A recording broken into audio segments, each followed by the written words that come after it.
I'm friends with the monster that's under my bed. Get along with the voices inside of my head. You're trying to save me, stop holding your breath. Then you think I'm crazy, yeah, you think I'm crazy.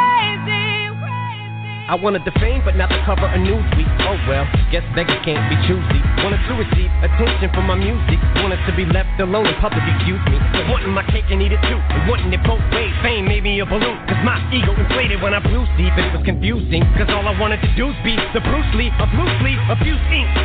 Use it as a tool when I blew steam. Hit the lottery, ooh wee. But with what I gave up to get, it was bittersweet. It was like winning a used me. Ironic cause I think I'm getting so huge I need a shrink. I'm beginning to lose sleep. One sheep, two sheep, going cuckoo and kooky is cool key. But I'm actually weirder than you think. Cause I'm friends with the monster that's under my bed. Get along with the voices inside of my head. You're trying to save me, stop holding your breath. And you think I'm crazy, yeah, you think I'm crazy. Well, that's not fair.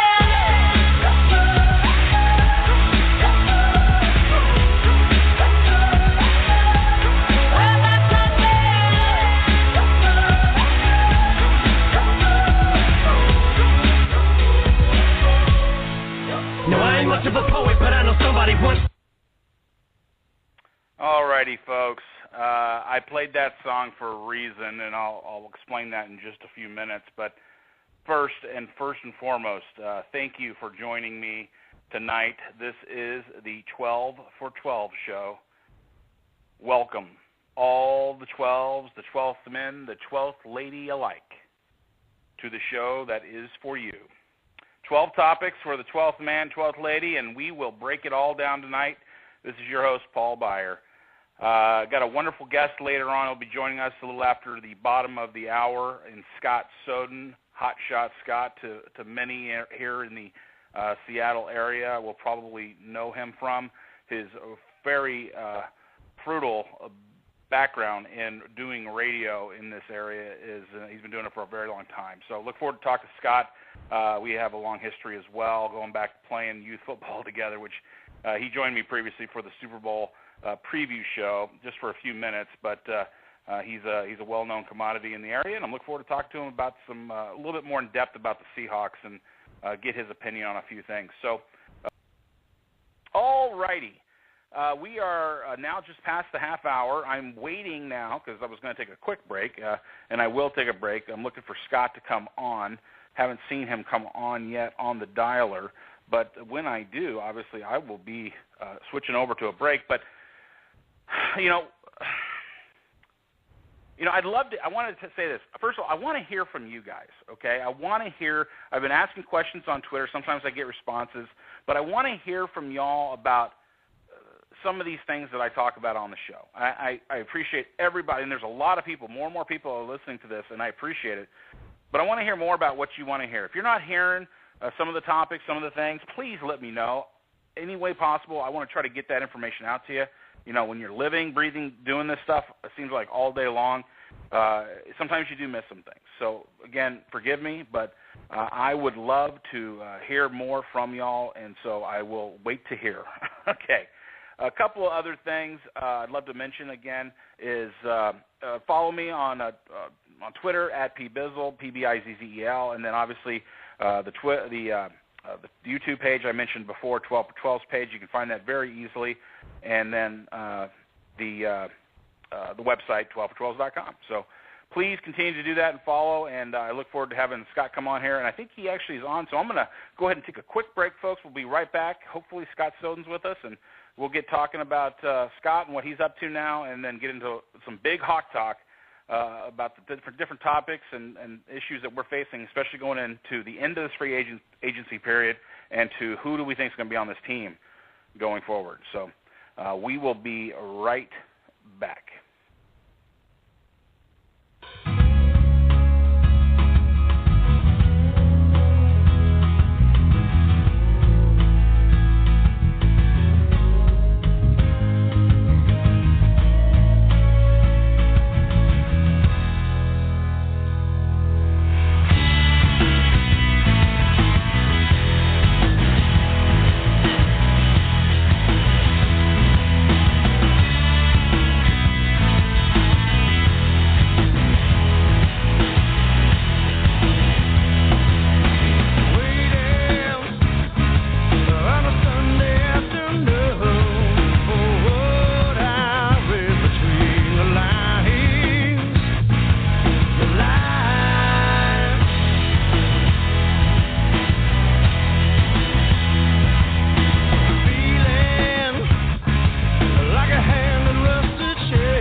This is 12 for 12s. This is your host, Paul Beyer. I am now joined by old friend and good friend, Scott Soden, Hotshot Scott, famous personality here on the radio biz in Seattle. Scott, how are you doing this evening? How's it going, friend? Are you're still talking Hawks? I mean, the Super Bowl's been over for 2 months, and you're still talking Hawks. Good for you. You haven't given up yet. I think that's very impressive. Imagine doing this show like in 2010 or whatever, like Jim Mora's last year. How long would 12s for 12s have been going on? God, torture. It would have been 3 for 12s. It would have. Right. I would have had 3 topics, maybe tops. That's right. What do you think we're going to do with Linda Mare this year? He didn't look very accurate to me. It would have been a lot of that, a lot of a Linda Mare talk. It's so fun, man. I'm loving it. Thanks for having me on. Absolutely. I mean, it's amazing. You know, when I dreamed up this show, the first thing I thought, you know, kind of going back to what you've been saying, how the heck am I going to come up with 12 topics, you know, every week? I mean, that's a lot, it seems like. You know, it's like if we're trying to do pardon the interruption here, you know, they got like maybe 5, and they talk for 5 minutes about each. Yeah, unfortunately, you sort of pigeonholed yourself into the name of the show. By now, you're forced to come up with 12 topics. But as Rich Eisen will tell you from the NFL Network, that when he was at ESPN, he used to pitch an NFL show, a daily NFL show, all the time in the ESPN meetings, and he got laughed out of the room, you know, until like 2002 or whenever the NFL Network started, that does 24 hours a day NFL news. And by the way, ESPN has like 4 daily NFL shows. So as you'll find out, there's plenty to talk about all year long. Exactly. So why don't we, before we get into all the Hawk talk, why don't you tell everybody what you've been up to? You know, you kind of moved around a little bit, and you know, I lost touch of you for a couple of years. But what's new in Hotshot Scott's life? Well, you know, I did morning show radio in Seattle on Cube 93 with the Key Man for 10 years. I was at Sports Radio KJR for 4 years before that, kind of behind the scenes, and occasionally turning my mic on during Mitch's show that I ran the board for. Mitch's still there, by the way, KJR. So then I did 10 years at Cube.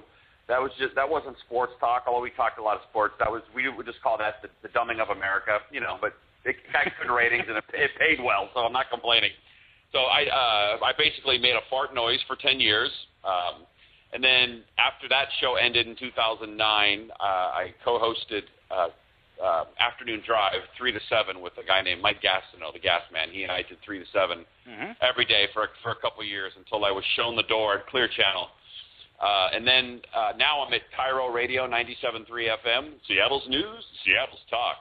I'm doing news there on the weekends, and I'm also fill in, you know, like if Ron and Don or someone needs a day off, I'll do the show, or I fill in over at ESPN 710 as well sometimes when they need people, because it's all in the same building and it's very incestuous. So that's kind of where I am right now, but there's a new program director at 710, so I will definitely be camping out on his doorstep, begging him to bring me on full-time there. Now, you mentioned me talking about Salk, right? I am talking about Mike Salk, yes. He was, by the way, he was like, I met Mike Salk twice in my life when I was at KJR. I met him once at Seahawks practice. He just, hey, I'm Mike Salk. Hey, nice to meet you. That was it. And then we were broadcasting live from the Hutch Awards, and he came over with 2 beers and said, hey, you look like a guy that could use a beer. And I was like, how'd you know? So I literally had met the guy twice, and when I got let go, I get a text from him saying, hey, I was always a fan of you on the air. I'm sorry that happened. And I'll never forget it because that was so nice of him, because I don't know if you've been fired at all or, you know, let go or whatever, but getting those little messages means a lot. And I had met the guy twice, and he found my number and texted me. So I have a real soft spot in my heart for Mike Salk. He's a great guy, and he actually asked me to come on and fill in for Brock a few times later in the year, so he and I ended up doing a few shows together on 710, and he's like one of the few guys in the city that likes me on the air. So for that, I will like him forever. Oh, I love you, buddy. Hey, actually, I went back and I listened to your show with I listened to that show you did with Tom Wassel on that Night Watch deal. Yeah. I got to ask a question. I got to ask you a question about Tom Wassel.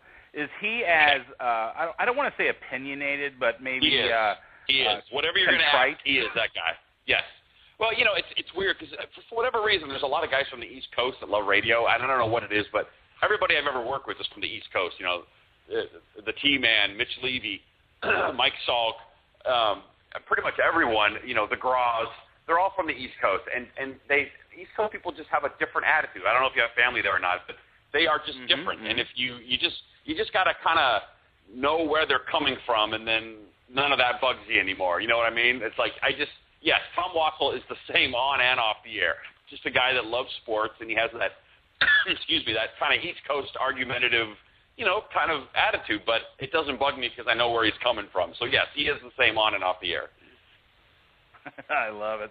Well, I do listen to the Brock and Danny show. It's one of my staples. So I get to hear the Tomster, the Wassel man. Yeah. Okay, let's get into some Seahawks stuff here. Let's do it. First things first. This last week, 8 days. Some of people it's been very hard on, emotionally difficult. Just your thoughts on the NFL period, free agency period, and some of the moves the Seahawks have been, I would say, forced to make, but those players that are obviously no longer with the team. A few things. At some point in the NFL, because it's not baseball, at some point you have to pay the piper, right? So I would tell people, do you like Earl Thomas? Do you like Cam Chancellor? Do you like Richard Sherman? Do you like Russell Wilson? Do you like Marshawn Lynch? Down the line. Do you like those guys? Because if you do, then you're going to have to say bye-bye to Giacomini, the Golden Tates of the world. If you're paying Golden Tate and Giacomini the kind of money that other teams paid them, that means they're your best players, and that's not a very good sign. So at some point, if you don't want to keep Richard Sherman or you don't want to keep Russell Wilson, then you're welcome to keep the Giacominis and the Tates. You have to, at some point, you have to make a decision, and that's what the NFL is. Their prices were a little overinflated because they came from a Super Bowl winning team with a dominant performance, as we saw. So you were going to have to pay way too much for those guys, and that's just the nature of the business. Now, for those that are upset about, like, say, Red Bryant leaving, I will tell you that if the season started tomorrow, your starting defense, week 1, will be Brandon Mebane, Michael Bennett, Cliff Averill, Bobby Wagner, Malcolm Smith, Bruce Irvin, K.J. Wright, Richard Sherman, Earl Thomas, Byron Maxwell, and Cam Chancellor. That's basically the same defense you had in the Super Bowl, all right? So I would tell people, you don't have to cry yourself to sleep. It's essentially the same defense. And, by the way, we haven't even had a draft, and free agency hasn't ended. So you could potentially go into the year with Jared Allen starting on that defense that you saw last year in the Super Bowl. So I think it's important for people, and I've learned this from all my years of watching sports. It's important to just be patient, let the chips fall. This team is not playing tomorrow, luckily. Still a draft, still free agency. So that's what kind of helps you sleep at night. Look, it's not baseball. You can't keep everyone. You knew this was going to happen. And if there's one thing we know about Pete and John thus far, they really haven't been wrong. And I would have said that before they won the Super Bowl.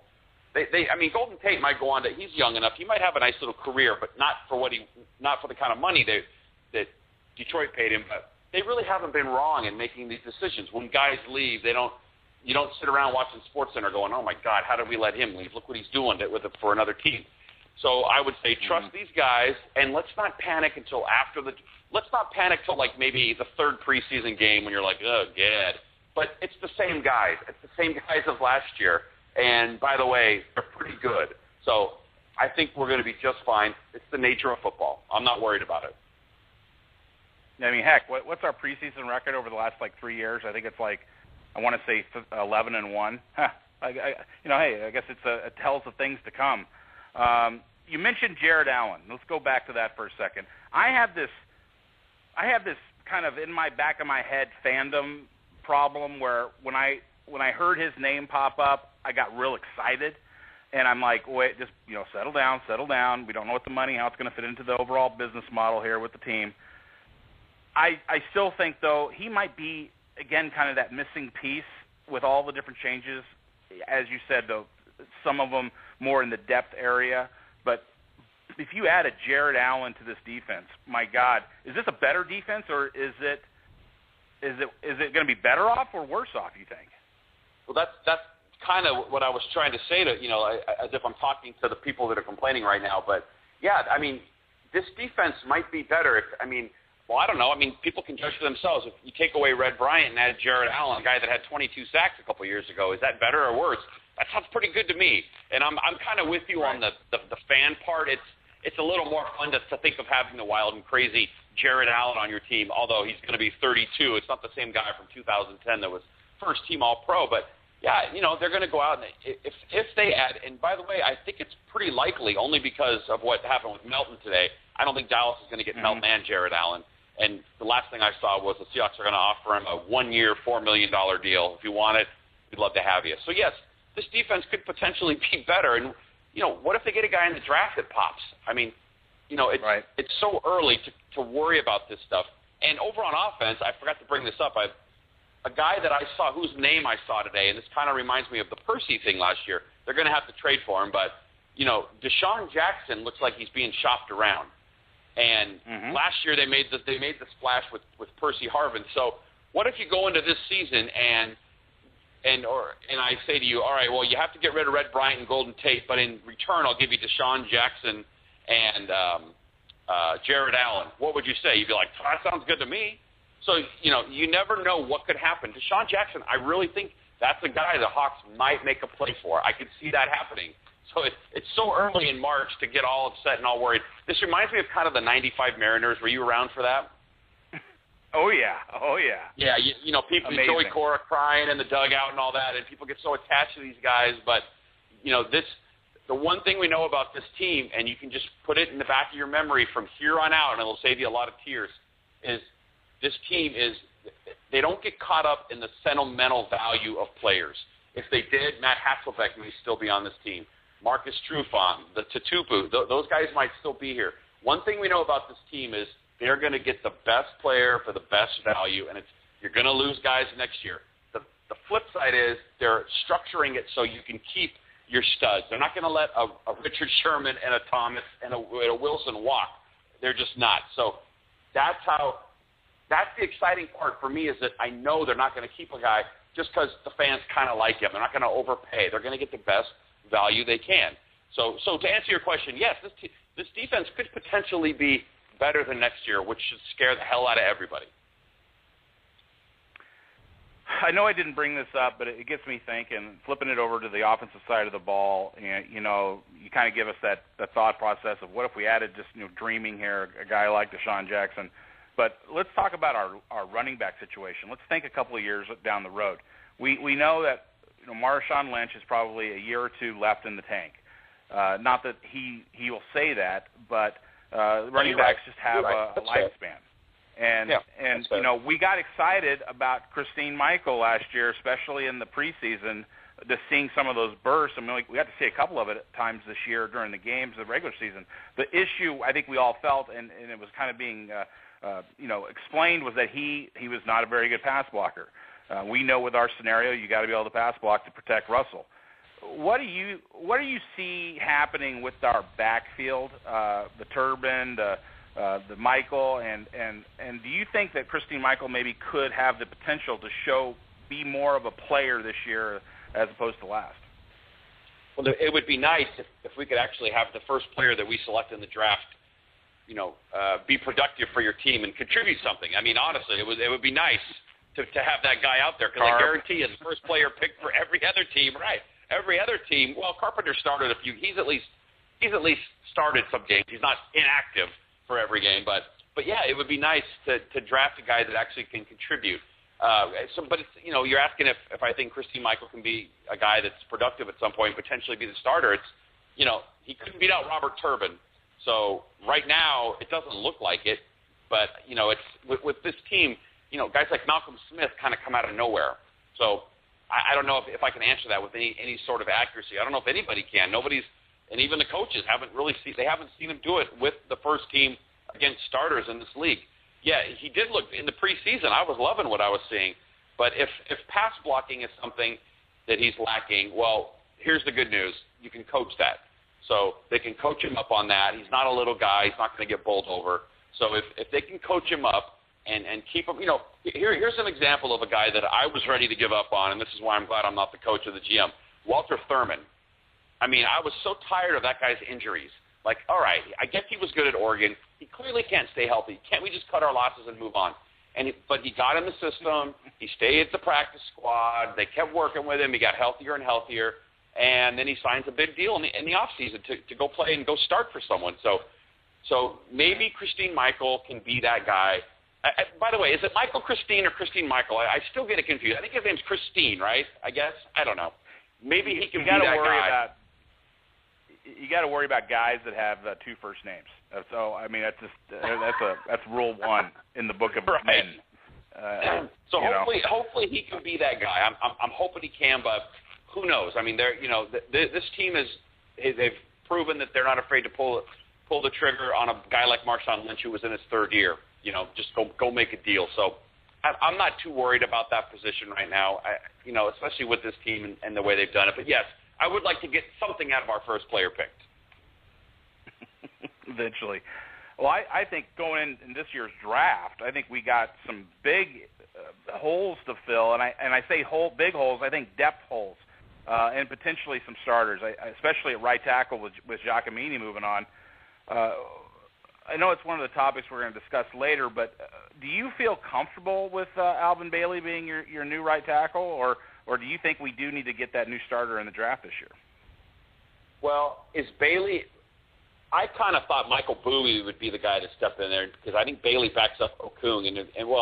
But who knows? Because one thing that Tom Cable does, which I love, is he's not afraid to just move guys around. So whether it's Bailey or Bowie, Bowie actually started, if you remember correctly, he started against the Saints in the playoffs. And by the way, what other coach would play matchups like baseball? What is he, Pinella? I mean, that was so ballsy to start Bowie against the Saints and then deactivate him and then start Carpenter against the Niners and then who was deactivated the week before. So anyway, losing Giacomini sucks. And I thought he was a good fit for this team, not just physically, but we all love although his late hits were getting to me, but he seemed to have kind of figured that out. But let's not forget, Giacomini was a guy that was on, I think, was it the Jets? He was a practice squad guy that couldn't even, I think it was the Jets. Packers. I should know this, but it was the Packers. He was on their practice squad.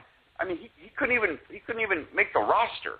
And they brought him in and they coached him up. So, it's not like we just let a first-round pick from 3 years ago get away. Yes, he looked great playing on this team, and he got his contract. But I feel like you can, if you are confident in your offensive line coach, which there's no reason to feel like we shouldn't be. Look at J.R. Sweezy, by the way. That's the ultimate coach-up job. I feel like a guy like Bowie or a guy like Bailey could step in and fill Giacomini's shoes. So, yes, I'm not feeling like we need to get a starting. And by the way, are you dying to start a rookie at right tackle next year? I mean, unless he's a guy like Okung, but he won't be because we got the last pick in the draft. Yeah, well, so imagine have that new right tackle go up against a guy like Quinn or Long. I mean, the NFC West is just so stacked now. It's scary. But, this kind of then translates to the next question I want to ask you tonight about how everything's kind of moving along. I know it's tough to project out, but if you're just giving it a percentage, a chance, do you think that it's greater than 50% or less than 50% odds that the Seahawks have a chance to repeat next year? Well, I mean, I don't know why it wouldn't be greater than 50% considering what they did to Denver. If they would have squeaked by them and maybe lost a couple more guys, I might be like, I don't know, man. But that performance against the Broncos it looked like they didn't even belong in this league. It looked like the Broncos were a freshman team, and then Interlake High School sent their JV team to play the freshman team. I mean, it looked that bad. It just looked like a mismatch. So, like I told you, it's the same defense that we saw in the Super Bowl minus Red Bryant, who by the way, whose snaps were down last year. He wasn't even like a major contributor. Yeah. It's the same defense. So I'm trying to talk myself into why it's not going to happen again. But so you're telling me we got the same defense. Malcolm Smith will probably end up starting now. He didn't even start in the Super Bowl, by the way. And it's the same offense minus Tate and Giacomini. So right now with this roster, the way it is, I don't know why they wouldn't at least get to the NFC Championship game. And then, like I said, we got another 4 months of this. If they add, who's that receiver from Florida State, that 6'5" guy? If he falls, if you can find someone like Yeah, if they can find someone like that maybe, or let's say for some reason they cut a deal with Chip Kelly to get Deshaun Jackson and then Jared Allen and then maybe one or two rookies that seem to step up in camp, why can't this team? The one thing they got going for them that a lot of teams don't, and it's cliche to say, but they got a quarterback. And a lot of teams don't have that. Some do. Packers do. Niners do. Broncos and the Panthers. Seahawks have a quarterback. That's where it starts. And he's in his third year. Sophomore slump wasn't even a thing. I say it's greater than 50%. If you were at someone's house and they said, all right, everybody put in $100, and we got all 31 teams in here, and it's luck. You just got to pick a team, and you got the Seahawks. Would you be loving it, or would you be pissed? You'd be loving it, right? Oh, yeah. Sign me up, by the way. Yeah, you sign me up, right. You'd be loving it. So, you mentioned something there, especially, you're a football guy. Heck, you and I played football together. And you think about what Pete and John and this organization has done and, drafting Russell Wilson third. They had him so high on their boards, and other people obviously didn't because of his size. That was their big checkoff. Russell Wilson's now being, the idiots out there, pundits, ESPN that never even watch our games, like to say that Russell Wilson's a game manager. But no offense, he's a really good game manager. However, his numbers and statistics still show, last year, for instance, he created more yards in every game himself, except for twice, than Tom Brady. You think about that, like, what? That's incredible. Yeah. And then there's the whole touchdown difference. He had 52 touchdowns in his first 2 years, exactly the same as Peyton Manning. So just give me your comment, your opinion on this whole game manager, I'll say BS, but this whole thought process of how people look and perceive Russell Wilson. Yeah, I think that's a bit of a cop-out. I think I think when people say that, I think they just look at okay, what does he look like? He's 5'11", he's kind of fast, he can throw pretty well, his receivers are nothing special. So it's easy to just say he's a game manager. But what I saw in that Super Bowl, which, by the way, that's when it counts, I saw him throw darts, and but we've seen it for 2 years. But if I'm only watching the Super Bowl, I saw him throw darts. We know he can pass when they have to. By the way, I don't even know what a game manager even really means. What does that mean? That he's not trying to throw the long ball? He's not trying. I'm not even sure what that definition is, even though I hear it all the time. The one thing I learned about doing sports radio in Seattle is that there's a lot of we would get these calls all the time. The East Coast bias and the media hates us, and what Gass and I would say is, well, how does that affect us or our team? It truly doesn't matter. And as we saw, we won the Super Bowl, which I still can't believe, but it doesn't matter what everybody else thinks. It just doesn't. None of that stuff matters. I sound like Pete Carroll. We don't think about any of that stuff. None of that stuff matters. But he's right. It just doesn't matter what people think about Russell Wilson. We know what he could do. We've seen it. He'll start for 10 years here and win probably another Super Bowl. It's the famous line from Meatballs, Bill Murray. It just doesn't matter. It just doesn't matter. That's right, man. It does. It truly doesn't. That's a good way of saying it. And I was goes back to my commentary tonight, talking about the guys and the way people are perceiving it, and some people obviously getting upset about Golden Tate and some of the comments. But it's like you said, you got to look at this from both sides of the fence and understand that, the people on the East Coast, why would they care about the Seahawks? That's not their team. And, of course, they're not going to say good things. It just happens to be us, the media capital of the world. But moving on, let's get into the next round of our topics here. Recent signing, and I actually am very happy with this, but I want to get your opinion on Stephen Hauschka coming back, 3-year, little over $9 million in the $3.35 million guarantee. Your impressions of a kicker? Is this an important signing for the Seahawks, or are we paying too much maybe? Well, I would say that it was funny because I've recently been watching that the Rain City Redemption. I never really started it from the beginning and went through it. And by the way, I was trying to watch it on my TV through YouTube, and then the second video I see is Paul Beyer interviews the maker of. I was like, can I get Paul off my TV and watch Rain City Redemption, please? But anyway, so and I'm watching it, and I see like Linda Mare missing kicks. I'm like, oh God, I forgot it's possible to have a kicker that misses kicks. Like, I'm still not used to that. And with the way this defense is built, strong, and the offense not great at times, I actually think it's very important to have a kicker, because how many games have the Seahawks not been in the past couple of years? How many times have they just gotten boat raced? That would be 0, right? They haven't gotten blown out, I don't think, since Russell Wilson's been here. So 2.5 years, yep. Right. So when you have that kind of a team that's in every game, I think having a kicker who knows how to kick in the conditions of Seattle, it's not the worst, but it's not great. It's not a dome. I think it's really important, and I love the signing of him. And I even said on Twitter last year at one point, I think we're all taking this guy for granted, because he has money in the bank, and he just doesn't miss. And you tell me, are special teams important? Not just the kicking game, but how about John Ryan's crazy stat last year about punt return yards? Do you think that was important as far as this team's success? What about Percy Harvin? What about returning? What about Golden Tate returning punts?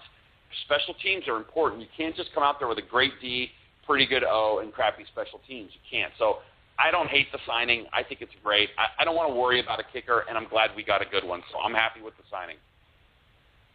I think you hit it right on the head there. I agree with everything you said, and that's the exact reason.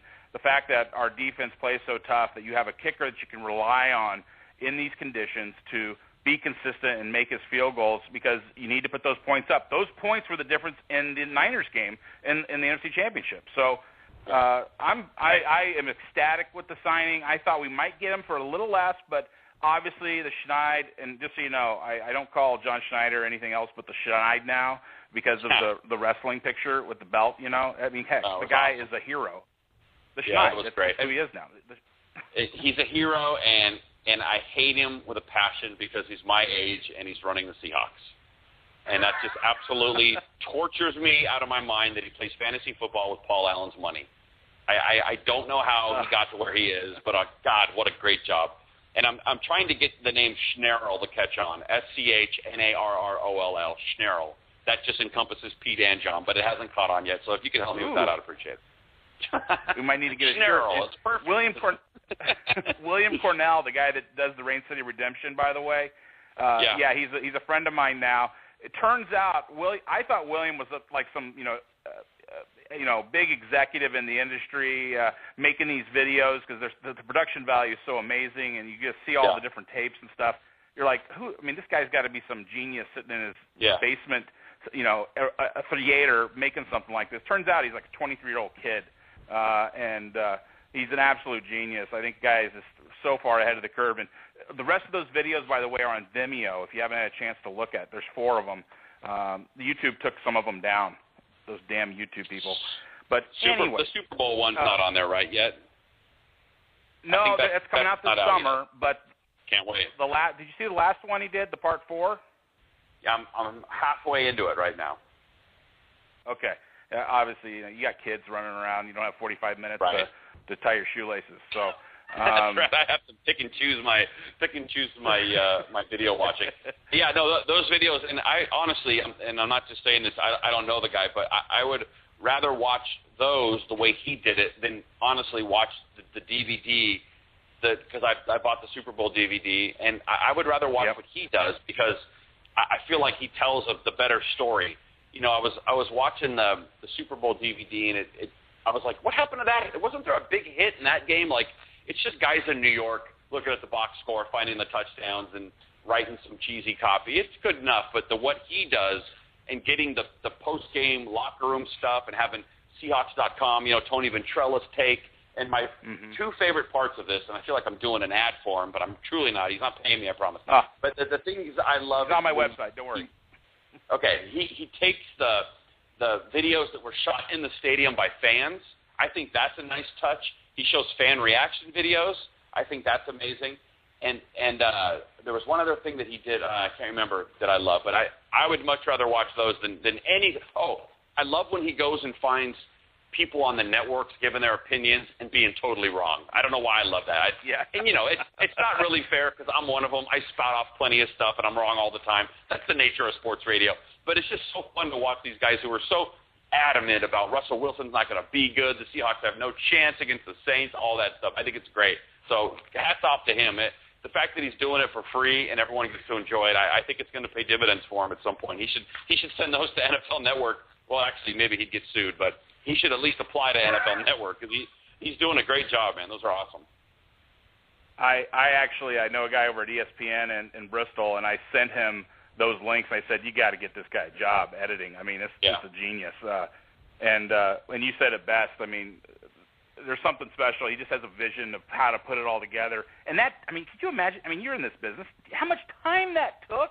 I mean, to go through all those cuts, it boggles my mind. That's a whole. That's all I can think about when I watch it is the production element and how many things he had to burn through to try to find someone saying something about the Seahawks or the production element. I can't even imagine. Well, that's why when the Super Bowl ends, in February, that's why he can't do the last one till summertime, till 6 months later, because but it's worth it. Because you're right, the production value is insane, but it's so worth it when he's all done with it. Well, there's your plug tonight, William. You got right. a big Rain City talk out of us. We hadn't even planned on it. But Rain City Series, at Rain City Series on Twitter. And by the way, there's supposedly a new Russell Wilson sweatshirt he has out that he just sent me. So I've got a freebie sweatshirt coming to me. So, guys, check out his gear as well on RainCityRedemption.com. All right. Well, I hope he has 4XL for you, buddy. He got me a 5XL, actually. Look at that. Okay, 5X. Sorry. All right, moving on. What's next? All right, let's talk. We talked a little bit about the needs in the draft, and a lot of people are thinking O-line, wide receiver. You mentioned the Kelvin Benjamin thing. Some people think Schneid's probably going to completely surprise us once again. I mean, everyone's been wrong, it seems like, in the first-round pick. What are your thoughts on what we're going to do in the first round this year in the draft? Well, I have to admit that after covering this for so many years, that whenever I hear the term big board, I'm exactly that when it comes to the draft. Only because, look, this draft they had last year, I mean, it was Christine Michael, Jordan Hill, Chris Harper, Jesse Williams, Michael, Bowie was a rookie, Bailey. It was really a bunch of, and I hate to say nothing, but it's a bunch of guys that happen to get drafted by the best team in the league. And unless you're a Bruce Irvin type and Bruce Irvin, by the way, he's no lock to start this year. And unless you're a complete stud, you're gonna have trouble finding minutes on this team. Now that doesn't mean you can't be on the team and maybe contribute on special teams. And like we talked about, they did lose the Maragos type players, and there could be some room for you. But I just don't know that, and I'm not trying to sound arrogant, but let's try to figure out what position could somebody even come in and start at. Maybe right tackle, but you got to beat out a guy who actually started a couple games last year and will be in his second year. Is that going to happen? I don't know, maybe. And especially when you're picking 32nd, you're not picking 4th. So the draft, to me, I hope, is going to be a bunch of guys to fill in for the Chris Maragos types because they were important on special teams and depth. Yeah. So that's really what I'm looking for. I don't have I don't have huge expectations, and where is somebody going to start on this team? So you're going to have to just try to get some depth, and this guys like Jesse Williams are still on the team, and if it's a good problem to have. I just don't know where rookies are going to find minutes. So the draft, unless there's a huge draft day deal with maybe Deshaun Jackson or something, I'm not going to get too excited about it because it's not really going to affect that much. It's not going to affect that much what you see on Sundays making a huge impact. It's going to be a bunch of guys. It's going to be a bunch of depth guys. But I will say the one thing we know about Pete and that we love him for is that he's a man of his word, and he doesn't undermine the whole compete thing. He doesn't say it and then not give people a chance. Ask Russell Wilson. So that's what we do love. So if there is a rookie that comes in who maybe could compete for a starting job, he's going to get a chance. I don't know how excited Seahawks fans should be getting about the draft. Let's wait and see what happens with free agency and the draft and how they look going into camp, and then we'll have kind of a better idea. Well, I get excited because of Kiper. I mean, come on. Doesn't Kiper just get you going? I mean. Oh, God. Talk about another guy with what a career he's carved out. I mean, he's a colossal blowhard who admits he doesn't even really know that much about the game. He just knows where guys are probably going to get drafted. That's it. So, yes, Kiper, I guess. Yeah, McShay's the guy that does his homework. Yeah, but McShay at least knows like football. 22 years old. Right. Yeah, I know. How does he know anything about this stuff? Yeah, I mean, exactly. And the truth is, everyone's just guessing. Everyone's just guessing. I mean, Bruce Irvin, right. He hasn't been great, but he's had his moments. He got killed on draft day. Carpenter got killed on draft day. Christine Michael they didn't even have a first round pick last year. By the way, Russell, Cam Chancellor, 5th round pick, Richard Sherman. It's a lot of he's tall, maybe he'll be good, and it's going to be another year of that, and that's how they draft. But lucky for us, right. It seemed to work.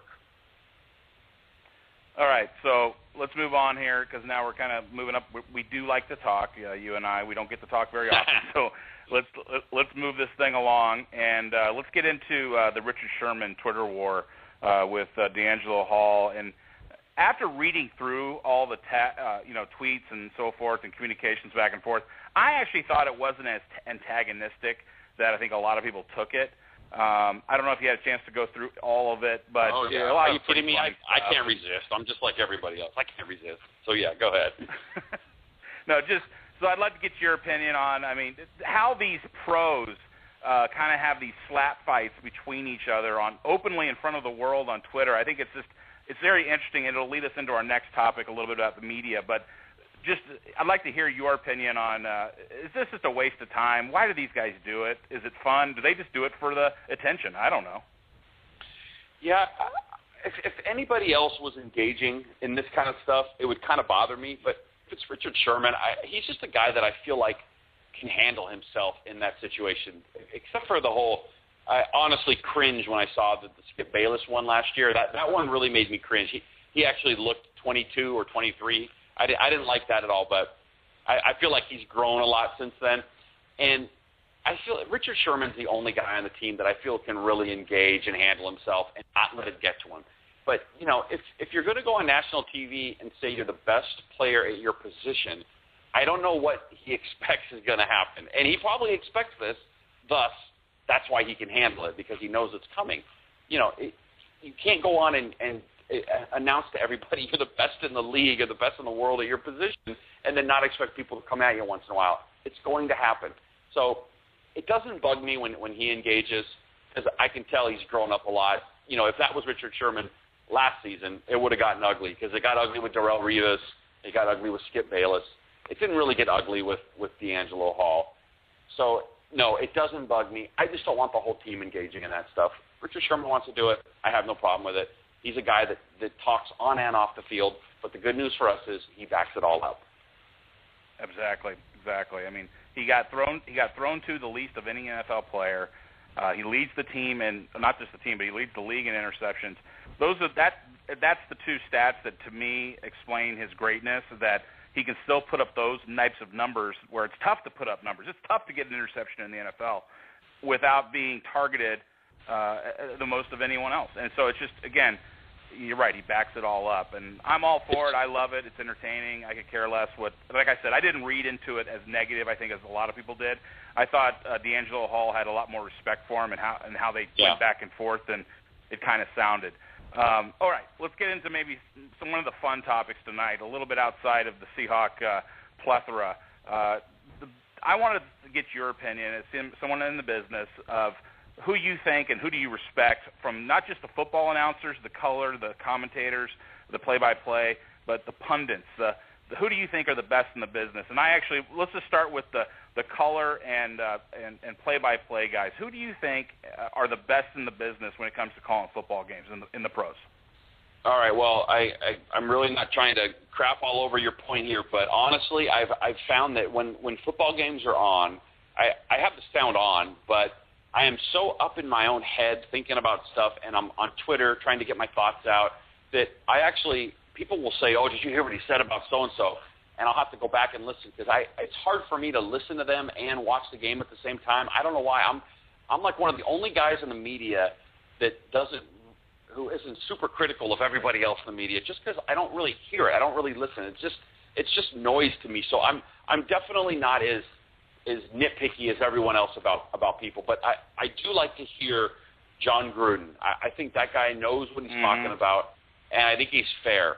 And for the most part, I think I lean towards, and I probably shouldn't, but I lean towards guys who have put a helmet on before.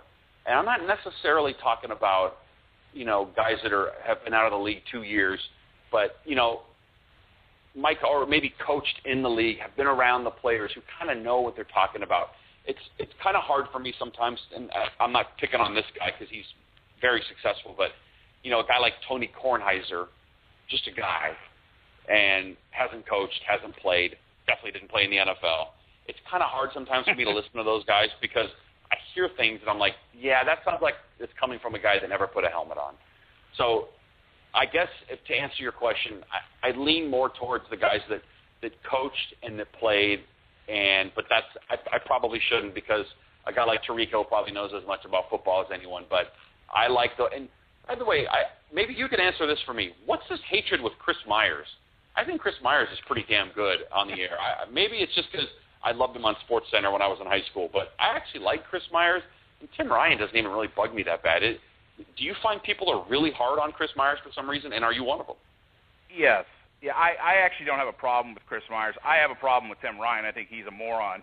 But what it gets back to is you kind of mentioned the guys that put the helmet on. There's the Mark Schlereth, and these guys are well spoken. They definitely tell their point, and they can tell you it and help you understand where they're coming from. But what I feel happens from a lot of those guys, Chris Carter included, is that there's a lot of homerism in those guys. And not to say that we're not, but I feel like I at least try to see the point. When I looked at the Denver, team, I thought what was going to happen because I just felt like we matched up better. And it turned out to be right. But I respect everything that Denver is, and I think that they don't look at it. For some reason, I think that sometimes the homerism just they don't look at the tape as the way we look at it, which is strange. But who knows? Maybe that's because I'm an amateur. But here, I'll give you my list. Okay. Go ahead. Well, I was just going to say really quick before you get to your list that I have a strange feeling that if you were to have on a Chiefs fan right now, a Packer fan, a Cowboy fan, and a Saints fan, and then you had me on, and we all are with you, and I asked all those guys, including you, what they thought about the media, they would all probably say the same thing, that the national media hates our team, and I don't know why. So I think that's probably a natural reaction that most fans probably have. And it's for whatever reason, fans just feel that way. Unless you're a Tim Tebow fan or a Patriot fan or an RG3 fan, I feel like the national media is probably makes it seem like they're against every team. So I understand that reaction, and that's especially being in Seattle. That's just going to happen. So again, it gets back to, does it matter? It doesn't really matter at all when it comes down to playing the game. So all right, give me your list. I'm curious who you like and don't like. Well, I think it's important that, first of all, how you see it and I see it is actually completely different. I guess I'm looking and trying to find the talent in a different area, more on the sideline maybe, the people that actually talk. First and foremost, Tony Siragusa. I love that guy. Don't you love that guy? I mean, the big old player put his hat on. I love just everything he brings to it, the hot dog eating. It gets me, okay? He had me. You only like him because he's an ex-player and he's a fat ass. That's the only reason you like him. He's probably awful on the air, but I haven't really analyzed it. That's why you like him. Now, number 2 on my list, and again, you might disagree with me, but really, actually, the next few go together. But Carissa Thompson, I think she's awesome. Michelle Beadle, awesome. Erin Andrews, Melissa Stark, and who couldn't forget Sam Ponder? I mean, these are the best of the best. Why they're not calling every game, I don't know.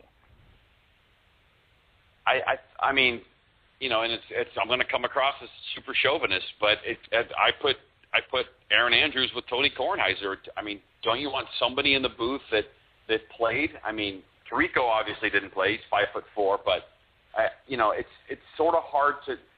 I mean, how good is somebody like Aaron Andrews or any of these sideline people? I mean, really, how good are they? They haven't really been tested enough. Okay, well, that's a different story. All right. First, by the way, you have a lot of range. You have a lot of range. Tony Saragusa and Aaron Andrews. There's a lot of people in between those two physically. Well, she needs a bodyguard. I mean, let's just be real here, okay? So yes, Aaron Andrews is not hard to look at. Okay, so of course I'm joking on this, but I do like those 5 women a lot. You know, Carissa Thompson's a local girl. She went to Inglemoor, I think, and she's by far the best looking of all of them. But anyways, don't get me going. I actually love Al Michaels. I've always loved Al Michaels. And you know who, actually the team I'll just bring up, the color and play-by-play guys that I think are the best in the business are Brad Nessler and Mike Mayock. I think they are heads and tails above everybody else calling the Thursday night game. What do you think of those two guys? Yeah, I think Mayock's great. I like him a lot. You know, I will say I've done minimal play-by-play, so I'm definitely not an expert. But, you know, especially on TV, that's a pretty tough gig as far as not throwing out a bunch of nonsense cliches. Because, I mean, people can see what's going on. You know, radio's one thing. Like a guy like Calabro could really paint a picture because he had to. And he was good at it. And a guy that's good at football is Kevin Harlan. I don't know if you ever hear Kevin Harlan at all, but he's amazing. Yep. But TV is just, you know, it's a lot of, you know, the Seahawks are really going to have to score a touchdown here if they want to get back in this game. You know, it's just a lot of nonsense. It's a lot of stuff that just means nothing. But that's sort of the nature of calling a game on TV. So, you know, it's tough to really critique. And maybe I'm defending the media, but it's really that's why you can tell the good ones like the Mayocks from, I guess, like I think Troy Aikman's awful. I don't think Troy Aikman brings anything. If he hadn't won a bunch of Super Bowls, I don't know. You know, you can tell he's had 5 concussions by the way he talks. But it's really nothing. It's really a nothing position. And I hate to say, well, you and I could step in and do it because it's probably a little bit tougher, but that's sort of the nature of it is for them to say nothing. So I don't really get too worried about any of that. And like I said, I'm too busy tweeting out my thoughts because my thoughts are way more important than everybody else's, as you know. So I have a hard time even listening when the games are on. But to me, I like Chris Myers and I like Mayock and I like Mike Tirico and Al Michaels too. I think those guys. And you know who else I like now that we talk about is Chris Collinsworth. Because I feel like Collinsworth, he might be annoying to some people, but I feel like he knows what he's talking about, and I feel like he's not a rhymes with wussy. I feel like he'll call somebody out if he sees something, and I appreciate that from him. The only thing I don't like about Collinsworth is that, and I think it's just always bugged me, is that grin he's got, that blank, you know, Eaton grin. It's just weird, and I can't get over it. But maybe I'll just That's go back why to you don't like it. I'll go back to my tape on YouTube of Carissa Thompson. Just, you know, maybe I'm creepy. Well, there you go. I don't know. Sounds like you are. All right. We've come to the end, my friend. I still got a couple more topics to hit up. I got 7 minutes or less than 7 minutes. This should be interesting. But I definitely appreciate you coming on tonight. Thanks again, and let's do it again. Let's do it again next month if you want to. Okay.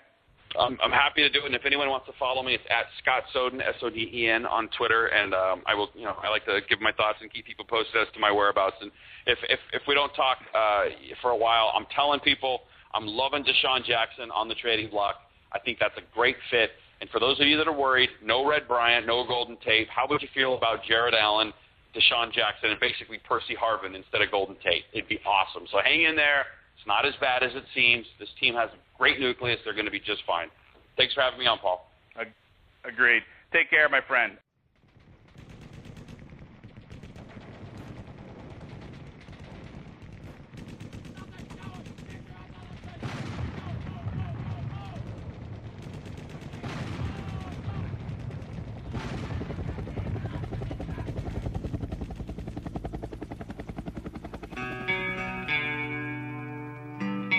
Bye.